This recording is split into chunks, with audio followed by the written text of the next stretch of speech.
नाशिकमध्ये महाविकास आघाडीमध्ये मनसेची एंट्री झाली आहे। नाशिकमध्ये मनसे आणि महाविकास आघाडी नगर परिषदेची निवडणूक एकत्रित लढणार आहे। मनसे आणि महाविकास आघाडीच्या संयुक्त पत्रकार परिषदेत ही मोठी घोषणा करण्यात आली आहे। राज्यात अद्यापही मनसे महाविकास आघाडीसोबत आलेली नसताना हा मोठा निर्णय घेतल्याचं सध्या चित्र पाहायला मिळते।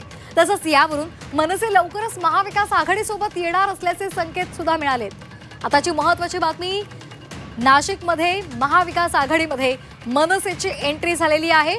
नाशिकमध्ये मनसे आणि महाविकास आघाडी नगर परिषदेची निवडणूक एकत्रित लढवणार असल्याचं एका संयुक्त पत्रकार परिषदेमध्ये सांगण्यात आलंय।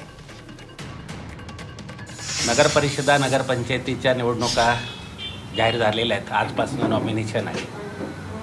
आमच्या सगळ्या भारतीय जनता पार्टी, शिवसेना शिंदे गट आणि राष्ट्रवादी अजित पवार गट यांना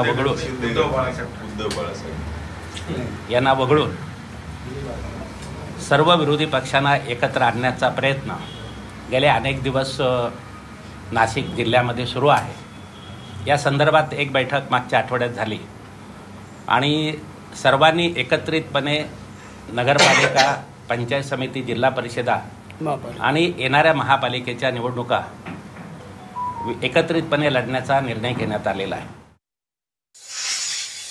तर स्थानिक निवडणुकांचे पडघम आता वाजायला सुरुवात झालेली आहे। आजपासून उमेदवारी अर्ज भरता येणार आहे आणि या सगळ्याच्या अनुषंगाने नाशिकमधून ही महत्त्वाची घडामोड समोर आली आहे। महाविकास आघाडीमध्ये मनसेची एंट्री झालेली आहे।